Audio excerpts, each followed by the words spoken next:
hacer lo que sucedió en esta dictadura nicaragüense. Debemos indagar en su pasado un poquito. Bueno, el presidente Zelaya decidió darle la oportunidad a Estados Unidos de negociar con Nicaragua, pero Estados Unidos quería que abrieran un canal para comerciar con ellos, pero Zelaya no quería. Entonces lo que hizo Estados Unidos fue invadir Nicaragua y bajar del poder a Zelaya y poner a Díaz, un conservador que además era aliado de Estados Unidos. Y mandaron a Chamorro a firmar el permiso para... Entonces mandó a Chamorro a que firmara la autorización para la construcción del canal. Pues en 1912 no fue cuando el presidente solicitó unas fuerzas militares de Estados Unidos. Pues es que de hecho es chistoso porque Samuel García destituyó a Juan de esa casa en 1936 con un golpe de estado. Y pues se puede decir que casi un año después, unas elecciones que hubo, el man pues afianzó su poderío, porque, o sea, eso es como lo que pasa aquí, güey. Se usa mierda, esas elecciones siempre terminan corruptos. Sí, y el man pues hizo ahí su fraudulencia y su rosca y el man terminó en el poder. Pero creo que se nos saltó un poquitico los años. Sí. En 1925 Estados Unidos invadió Nicaragua, sino que Augusto César Sandino es el líder que se opuso a que Estados Unidos se quedara en Nicaragua. ¿Y quién es ese man? Pues Augusto César Sandino, él nació el 5 de diciembre de 1925 y falleció el 17 de septiembre de 1980. Fue el que principalmente inició con lo que llamaríamos la parte de esta breve masacre o esta breve crisis en la que entró Nicaragua. Porque lo que pasa es que en 1926 los conservadores sacaron a los liberales de la política. Entonces se creó una guerra civil. En ese entonces Estados Unidos quiere volver para ejercer su poder, pero el pueblo no quiso. Entonces en 1927 se da la Guerra de Liberación Nacional, dada por Sandino, pero entonces se crea el Ejército Popular Sandinista y en 1933 Estados Unidos ya queda fuera. Quedó sin soldados. Pero antes. es que es un dato gracioso y chistoso porque la gran parte del ejército nacional que había ahí era de fuerzas militares estadounidenses, ¿no? Entonces, pues, y siempre hubo como una vaina ahí de intereses bien grande en esta familia que siempre como que apoyó los ideales estadounidenses y estaban remarcados por lo que Estados Unidos dijera, ¿no? Aunque decían que no tenía nada que ver, pero sí tenía ahí muchas como influencias unos con otros. En 1933, cuando ya no había ningún soldado, eso había pasado 6 años desde que Sandino había tomado el liderazgo de las fuerzas de contraataque, por así decirlo. Pero en 1930 Estados Unidos había formado un ejército de vanguardia, La Guardia Nacional. la Guardia Nacional, pensando en un futuro que algo podría pasar. Entonces, el 21 de 1934 fue enviado Anastasio Somoza García, liderando este grupo para tomar otra vez Nicaragua. Y que fue lo que les digo, que fue el que pegó el golpe de estado en 1936 y destituyó a Juan de esa casa. Y pues lo que les digo, afianzó su poder legítimo en unas elecciones muy corruptas, muy sangrientas, en las que miles de personas pues se vieron afectadas, ¿no? Porque mucha gente apoyaba al otro y los que apoyaban pues era como lo que estaba pasando aquí de conservadores y liberales, papá, que yo lo mato a usted por pensar diferente. Eso fue bien Pero- difícil. Pero antes de todo, Debemos necesitamos aclarar saber. una cosa, y es que hubo mucha gente inocente que creyó que esos tres Somoza, esa dictadura, creyeron que iba a ser el mismo gobierno de Tomás Martínez Guerrero. Después de esa guerra, esa crisis que entraron en guerra, cuando terminó eso, entró Tomás Martínez Guerrero a postularse como político, como el primer militar político. Entonces el pueblo, claro, este hombre hizo maravillas, mejoró el cultivo de algodón, de café. El problema es que cuando él se fue, entraron los Somoza, y al ver que eran militares, pues el pueblo creyó que iba a pasar lo mismo. Vea, eso está interesante. ¿Podemos hablar un poquito de Anastasio Somoza García, por favor? De Anastasio Somoza García. Anastasio Somoza García nació en 1956, el 26 de septiembre. Falleció en 1896, un 2 de febrero. Como había dicho, el último de la dictadura se podría decir, no obstante, esta dictadura se aplazó mucho tiempo más de lo debido, porque este hombre se tomó el poder de la fuerza, a la fuerza. La verdad, entre los tres, el más conchudo me pareció fue este, porque se aprovechó del dinero de la economía del país. Literalmente tiene una hija que se graduó de Cambridge y un hijo que se graduó de Harvard a costillas del pueblo. Y aparte le hizo a su padre una conmemoración que tenía un valor de más de 500 millones de dólares. Literalmente se acabó el pueblo y aparte lo vendió a Estados Unidos. No, ¿Se ven cómo es el pueblo corrupto? Y es que además, esa familia tenía el 50% de lo que eran los cultivos que se podían cosechar en Nicaragua, por lo cual desplazaron un montón de campesinos y quedaron en las ciudades pobres, sin No. trabajo. eso no es nada. O sea, duraron en el poder un resto de tiempo esta gente porque por pura mano de constituyentes, weón, o sea, por cada constituyente tenían como un pacto para alargar el periodo en el que ellos estaban gobernando. O sea, tras de que robaban, buscaban la manera de siempre mantenerse en el poder, entre comillas, legalmente. O sea, esa gente, entre toda su vaina, era una gente muy pensante, ¿no? A eso también se le vio la represión que se vio, los fraudes electorales que estuvieron brutales, loco.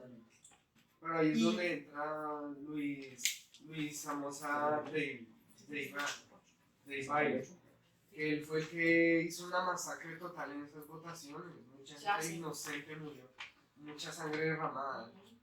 La verdad es que la gente ya, muchos inocentes fallecieron, y es todo por la avaricia de esas personas. Y el clientelismo, o sea, ese movimiento también tuvo harto que ver en esas represiones y en mantener el pueblo callado, sin un pensamiento crítico o querer cambiar las cosas, ¿no? Y siempre les vendían la idea.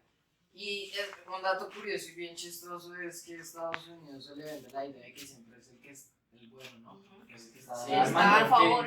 mejor dicho, que no hay rival para él, lo bueno. No, sí, que, o sea, ellos son los buenos y los demás son malos. Y nos hemos dado cuenta que muchas de las como dictaduras que han habido aquí, exceptuando Venezuela, han sido entre parte culpa de Estados Unidos. Retomando algo que dijiste hace un ratico de tiempo. Cuando dijiste que eran muy pensantes, sí, de la verdad, ellos eran muy pensantes, pensaban mucho la estrategia para tener convencido al pueblo y tenerlo en su mano. La cosa es que en 1971 ya la gente sospechaba, decía, esas elecciones no pueden ser así, estos manes están haciendo algo raro. Entonces, para sacarse todo ese peso de encima, ¿qué más que hicieron? Dijeron, bueno, ustedes tienen la opción de reconstruir la constitución, pero ¿qué pasa? Yo no voy a estar presente, pero yo lo manejo. Entonces es como, háganlo ustedes, pero yo lo manejo y si no lo quieren no lo acepto. Entonces más o menos se calmaron las masas. ¿Qué pasó? Un año después, en 1972, ocurre el terremoto de Managua. ¿Qué pasa? Los ciudadanos ven que por un terremoto, una catástrofe, el país está en crisis y el Estado no hace nada, el Estado no los apoya. Entonces, ¿qué hacen ellos? Se manifiestan en contra del Estado, dicen, estos manes que están haciendo. Y encima de todo, la indemnización, todo el dinero que entró de los países internacionales en ayuda, los ciudadanos nunca vieron un peso reflejado en eso. Entonces los ciudadanos comenzaron a hacer manifestaciones, se sentían como, como robados por el Estado. De hecho, en las elecciones de 1974, que también se consideraron fraudulentas porque ganaron los Somozas, se comenzaron a crear grupos minoritarios, esos grupos que estaban en contra, ya decían, ya estaban cansados de que el Estado lo esté tumbando, que los Somozas están robándose el dinero. Entonces crean estos grupos minoritarios y comenzaron manifestaciones para sacarlos del poder. Hay un dato antes. Es decir, Hay unos datos antes que tenemos que conocer. Sí. Pero esa parte de la historia es bien sangrienta también. Porque alguien, todo el mundo ha sido así, ¿no? Desde hace mucho.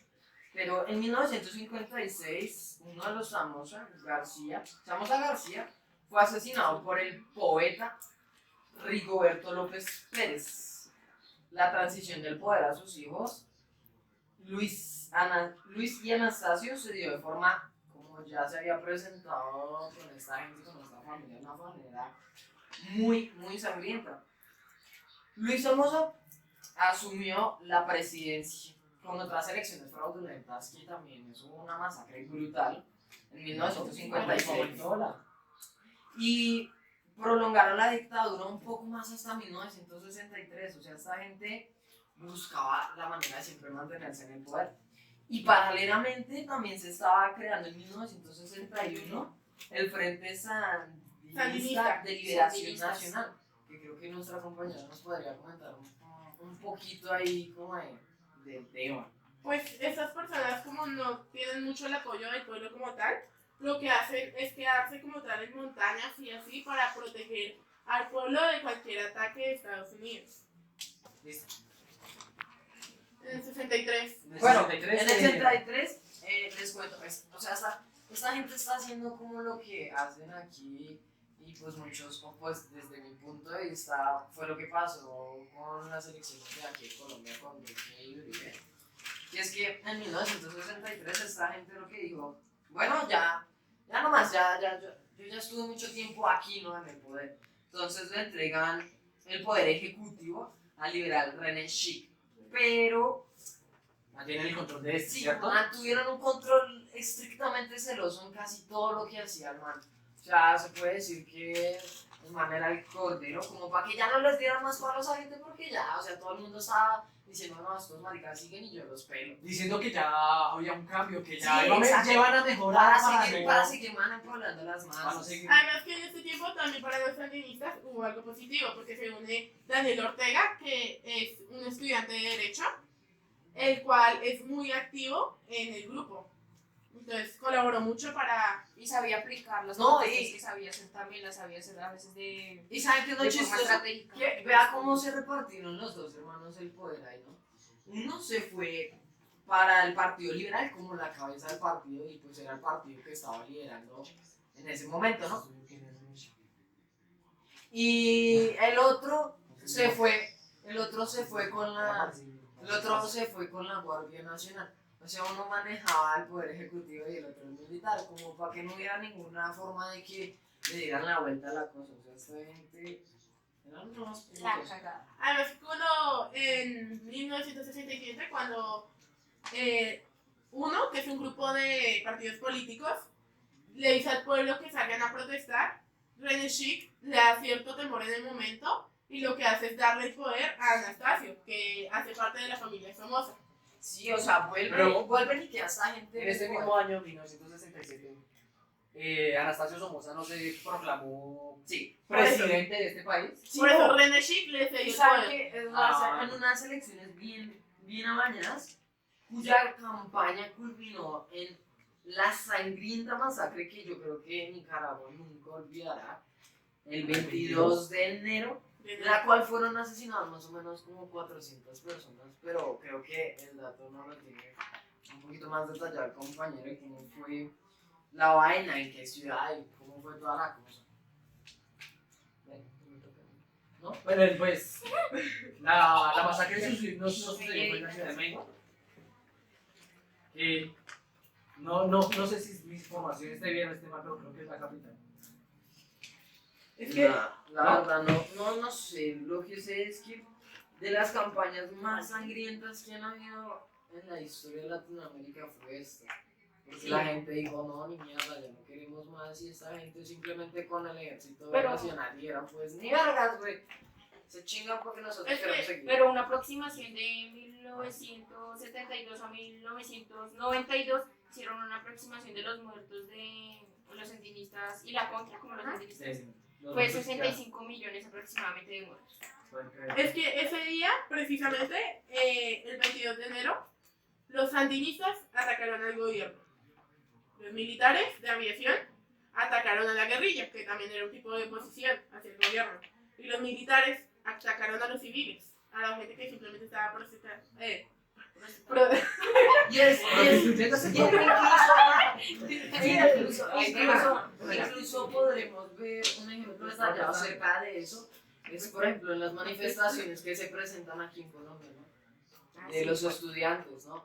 Los medios de comunicación critican a los estudiantes porque le lanzan pimpones y piedras a los militares, y los militares llegan con tanquetas, Con bombas de gas. protección, bombas de gas, balas de salva. Entonces, cuando digo, yo creo que el gobierno usa esas armas porque saben que no pueden controlar un pueblo completo. Pero Es que es lo mira mismo. que también podemos notar que tanto estos tres personajes como en el gobierno de diversos países, bueno, en especial estos tres, le invirtieron mucho a lo que sería la parte de la comunicación social o el lavado de información. Yo también oye, ¿Ya? Espera, Pues como iba diciendo, pues estos tres personajes le invirtieron mucho a lo que sería la comunicación social en la parte de tanto lavado de dinero como lavado de información. Hay un registro de más o menos miles de dólares en lavado de información pública, lo que son los noticieros y todo eso. En realidad hasta la radio. Estos tipos se encargaban en serio de limpiar su historial, pero no les duró mucho, la verdad no. Hicieron este lavado de dinero y no fueron capaces de ayudar en el terremoto de 1972. Pero como raro también los noticieros haciendo cortinas de humo, ¿no? Pero que espera, Pero es que, ¿qué esperaba si les ofrecen dinero? Sí, miles. Es como si yo le ofreciera, por ejemplo, 2 millones de euros para que por ejemplo, matara a alguien. ¿Usted aceptaría o no lo aceptaría? Claro. Y ten en cuenta que la mayoría de las campañas noticieras de allá son políticas. Por lo tanto, son No, manejables. no nos Siempre. tenemos que ir lejos. En todos los países yo creo que la manipulación de información de uno u otro lado, sea izquierda, derecha, lo que sea, siempre ha sido casi lo mismo. O sea, siempre es como apelar al punto de vista de uno de otro. O me hace caso o lo mato. Y saben que es lo chistoso, que a fin de cuentas no se tiene en cuenta la opinión del pueblo. Y pues en 1990 pues llegó Victoria Chamorro ganando las votaciones legales sin nada de fraude, pero a ella le pusieron que heredó un país en crisis. Ella intentó instaurar un control político y en lo social y más importante en lo cultural, aportándole a los universitarios, pues más que todo intentarlos calmar, porque los universitarios también influían mucho en esas protestas o en los sandinistas. además que cuando matan al Chamorro en 1978, el pueblo realmente se enoja y en cierta parte explota. Sale a las calles y empieza a romper y a hacer vandalismo a todo lo que tenga que ver con la dictadura. Y pues no solo eso, en 1990, donde también ganó Victoria Chamorro, todavía había nicaragüenses con armas, influyendo un clima denso de temor. Pues, claro, después de que a uno le hagan eso, de que le maten a su gente, que cuando están en peligro no los ayuden, yo también tendría miedo de que llegue a dar, ¿no? Es que o sea, es como tener un perro, ¿no? Usted siempre le pisa la cola, en algún momento lo muerde. Claro, tiene que sacar los dientes porque no todo el tiempo se baja. Sí. Lo Yo quiero que agregar con la guerra. Yo quiero agregar algo de la cultura. La cultura política de Nicaragua pues dejó varias confianzas sobre ellos y pues tampoco ellos intentaron más o menos intentar independizarse más que todo de cultura, intentar hacer como digamos una cosa muy separada de lo económico, porque lo económico también aportaba en ese tiempo lo de la cultura, pero la cultura ya intentó independizarse más que todo. Bueno, ya acercándonos mucho al final, totalmente el final está como el 17 de julio en Somozaguire o algo así, la verdad no sabría cómo pronunciar la ciudad. Y de hecho, días anteriores se habían presentado como tal combates, pero nada fuerte. Pero ese día el Frente de Liberación Nacional, o sea, fue mucha gente del pueblo y lo que fue la Guardia Nacional tuvo que dividirse, entonces no pudieron cubrir todo. Entonces, pues, el pueblo ganó en sí, y entonces se conformó el 19 de julio un gobierno de reconstrucción nacional, en el cual Daniel Ortega, que era alguien que representaba mucho el Frente de Liberación Nacional, quedó como presidente. Y pues empezó como con un tipo de reformas agrarias para que los campesinos recuperaran sus tierras y reforzó mucho la parte de la salud y la economía y en especial la educación del país. Y por fin se les terminó la pesadilla a los nicaragüenses. Ya no tendrían que soportar más a los Somoza, ni a los que se dejan manipular de ellos. Que de hecho, ese día, Anastasio Somoza, sin ayuda de Estados Unidos ni nada, simplemente se escapó, se fue para Miami. Yo creo que los nicaragüenses siguen viviendo las secuelas de esta etapa tan dura que vivieron. Yo creo que también siguen teniendo en su pasado recuerdos horrorosos en los que su cultura, su gente, su mundo, su vida y casi todo lo que los rodeaba, ellos tuvieron que vivir etapas que yo creo que en ningún país que Yo me pregunto qué causas tuvo, o sea, qué consecuencias tuvo esta dictadura ¿Qué en nos el dejó esta país. dictadura? Pues primero la independización de la cultura, recordamiento a los buenos personajes, como dijiste el personaje, ¿cómo es que se llama? ¿Sandino? Sandino, también les hicieron murales. En la economía, pues Victoria Chamorro alcanzó a hacer varias universidades intentando recuperar calles destruidas, intentando también separar militares y haciéndoles investigaciones judiciales a los de lavado de dinero, y también cerrando algunos programas de televisión que hacían como no hacer ver la verdad. 3. Y en Nicaragua, ¿qué le habrá quedado de cultura después de esto? Compañero, a Nicaragua muchas cosas le quedaron de cultura, ya que Nicaragua es rica en literatura, música, en la parte social, ya que después de toda esa guerra, todos esos conflictos armados que hubo y de todas esas masacres, se sacó parte más positiva que negativa. Por ejemplo, el aporte a la literatura fue que varios poetas, escritores, máximos literatos se inspiraron en esas guerras y escribieron obras muy inspiradoras. En la música se asemeja más hacia las razas, hacia los afrodescendientes, hacia el idioma de Nicaragua también. Y además de eso, se hace una reflexión sobre el mestizaje. Entonces es una unión donde se complementa todo. Y hace reflexión también a que esas guerras pueden llevar a conflictos y peleas que destruyen un país completo. Y también destruyen a las mismas personas, a la integridad de la persona la destruye por completo. También en la parte artística, en los teatros, también influyó, ya que habían obras, también habían monólogos acerca de todo eso, en donde se diferenciaban, en donde se hacían... ¿Qué putas? ¡Se está saliendo el foco, hermano! ¡Tú la así! 3. También hubo un aporte en los teatros y en la parte artística. En el baile también fue un inspirado como protesta. Entonces no hay que verle tanto el lado negativo a los conflictos. Aparte de eso, enriqueció mucho en la parte cultural por lo que dije.